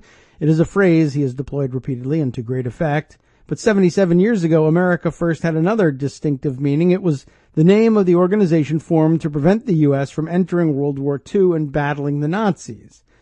One of the America First Committee's chief financiers was Regnery's grandfather and namesake, the first William Regnery, who was born on a farm in Iowa and became a textile magnate, banker, and philanthropist in Chicago. The face of the original America First movement was Charles Lindbergh, better known for making the first solo nonstop flight across the Atlantic Ocean in 1927, but who earned a reputation as an anti-Semite. Our bond with Europe is a bond of race and not of political ideology, he said in a 1941 address. There are no published writings by the elder William Regnery, and little record to know exactly why he financed the America First Committee. Bill Regnery, who was born in February 1941, said he has little memory of his grandfather, but Spencer told BuzzFeed News that the America First Committee is absolutely an intellectual and political forebear for today's alt-right. I agree with liberals who say that America First line has racial connotations. I think it clearly does, Spencer said. After the war, in 1947, Bill's uncle Henry launched what would become one of the longest-lasting and most influential conservative publishing houses in the country, Regnery Publishing, which went on to publish William F. Buckley and other pillars of modern conservative movements, the modern conservative movement. I've done that again, haven't I? His uncle also published Human Events magazine, a journal that soon became one of the standard bearers for American conservatism. It still exists online, where it provides a platform to the likes of conservative provocateur Ann Coulter and the commentator and politician Pat Buchanan. Back then, it promoted ideas such as what Negroes and other low-income groups in the big cities require is work, not more abstract civil rights. That was in a 1965 essay arguing against raising the minimum wage to $1.75 from $1. A 1964 article about colonialism argued that the average African republic is about as well prepared for popular self-government as any kindergarten. It was titled, White Man Come Back. Bill was weaned on this worldview. His father subscribed on his behalf to Human Events so he could read it at boarding school. Regnery went on to study political science at the University of Pennsylvania, where he joined a conservative students group called the Intercollegiate Studies Institute, sometimes known as ISI. On its website, ISI says it was there when the American conservative movement started 60 years ago. He was an impassioned conservative on campus. He was also clearly wealthy, one former friend remembers, and lived in his own large house in the Philadelphia suburbs. I find that curiously fascinating, too, that he lived on his own and a house in the Philadelphia suburbs. It's like he's socially maladjusted, which I guess should probably be obvious to anybody. But I find it weird that so many racists, I guess, it's not weird, obviously, I think it explains a lot. These racists who are tribalists at heart and say, I'm more comfortable around people who are like me. He can't even find people who are like him among white people, so he lives alone off campus in a house alone by himself. He just doesn't want to connect to the rest of the people on the campus. And maybe it's that illness that it's at the root of this thing, and maybe it helps explain why so many of the rich people who can afford to isolate themselves and build themselves these fantasy lives elsewhere, maybe that's why they fall into that kind of tribalism and ethno-nationalism. They just want to make the whole world what they can't afford to build for themselves. Very strange. Anyway, returning to the article. He started a conservative student magazine called Analysis. Despite his wealth, however, Regnery never finished college. He said he was still a couple credits short of a degree. One reason he didn't graduate, he told BuzzFeed News, was politics. He became impressed with the conservative icon of the movement, Barry Goldwater, the Republican senator from Arizona who memorably voted against the Civil Rights Act. Rather than finish his schoolwork, he said he joined Citizens for Goldwater Miller during the 1964 presidential campaign. His most memorable effort, he claimed, was a convoluted scheme called Operation Dewdrop, intended to suppress Democratic voters in Philadelphia. At the time, he explained, the theory was that Democrats voted less in the rain. So on Election Day, he said he tried to seed rain clouds by using dry ice and a twin-engine airplane. It didn't rain, he recalled, but he burned his fingers from the dry ice canisters, a detail that helps add a ring of authenticity. Goldwater lost to Lyndon Johnson in a landslide. His grandfather's business was built up in Illinois, and that's where Regnery later returned for decades and raised a family. Bill Regnery seems to have inherited little of his family's business acumen. His cousin Frederick Myers told BuzzFeed News that Regnery ran the family textile business and nearly ruined it. A court noted that the business was losing money when Regnery was in charge. He had no idea how to run a business and drove it into a very dire situation, Myers recalled. I was put in as president, Myers said, and the thing improved rapidly and we sold it 5 years later. He was maybe a little bit better, even though that made him a lot of money. Bitter, I'm sorry. That makes more sense, doesn't it? Alfred Regnery, the son of Henry Regnery, the famous publisher, confirmed that his cousin was ill-suited for a career in business. That was the consensus in the family. Regnery said the company was already losing money when he stepped in, and he ran it for only 15 months. It got back in the black within half a year after he left, he said, a success he and a manager he hired, Jim McCrary, attributed to measures taken under Regnery's leadership. Myers, Regnery said, had an axe to grind because he lost a lawsuit Regnery and other family members brought against him. Regnery had few public accomplishments and published no writings BuzzFeed News could discover, and gave few hints about his support of white nationalism. Asked what he did during this period, he replied via email, "The next 30 years were devoted to business and family. I never looked back." But it was during this time, he said, that he reached a turning point on race. In 1993, in a hotel conference room in downtown Chicago, he watched a speech in which the Nobel Prize-winning economist Milton Friedman declared that the West had won the Cold War. "We have won. The West has prevailed," Regnery recalled the speaker saying. Such confidence seemed false, he said, and sparked in him a surge of outrage. "I looked around and I said, I've got to leave this building," he recalled. "I just said, this is wrong. That's wrong." It was that experience, he said, that set him on the course of total racial segregation. Asked repeatedly how that seemingly ordinary speech could affect him so deeply, Regnery finally wrote in an email, "Against this ebullient optimism, I saw nascent political correctness stifling debate, unrestricted immigration changing the demographics of the country, affirmative action penalizing whites, and open housing curtailing freedom of association. The change didn't come all at once. During the Clinton years, I marinated," he said, but he increasingly saw the conservative heritage of his uncle and authors like William Buckley as a betrayal. They had accommodated political correctness and embraced things such as free markets, military intervention overseas, and support for Israel. So, as he approached 60 years old, having made little mark upon the world, he started collecting people, as he put it, of like mind.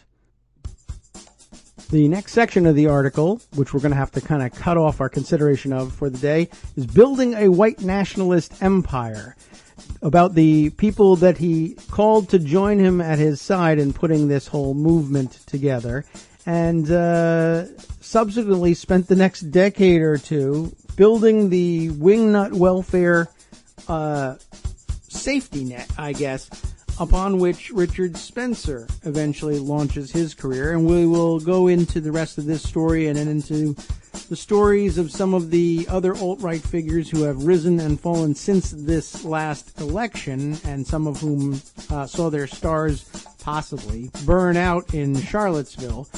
But I think it's going to become increasingly important to examine the rise and fall of these particular figures, and of course the people who underwrote most of their rise and fall. How do these guys make a living? How do they make ends meet while they spend entire days on Twitter as open racists? You'd think it would be extraordinarily difficult to do, and somehow they're making ends meet working at libertarian hot dog shops, right? I don't think so.